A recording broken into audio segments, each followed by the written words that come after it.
goes and is clipped to the edge of the steel structure. Although it doesn't contribute much to the mass of the building, it takes the full brunt of the wind. In a way, the structure is the bones or the skeleton, and the exterior wall is the skin. Every single square foot of skin on a tall building has wind pressure on it, which we convert to a static wind pressure, and it's about 40 pounds a square foot. Could be 50, could be 30, it depends upon the height of the building. We get that information from wind tunnel tests.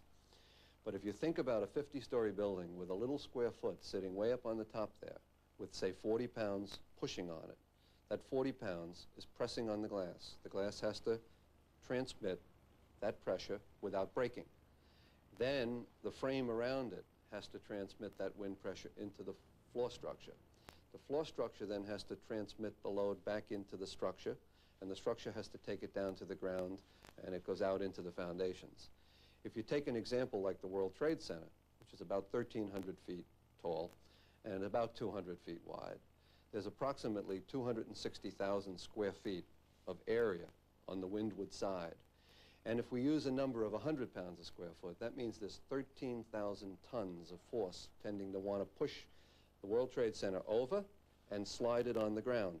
That force has to get down into the foundations.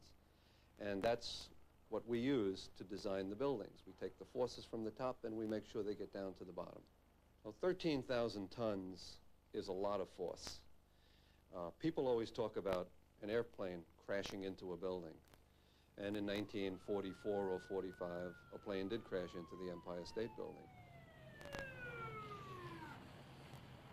But the largest aircraft flying today, at least commercially, the 747, fully loaded, is on the order of 300 tons.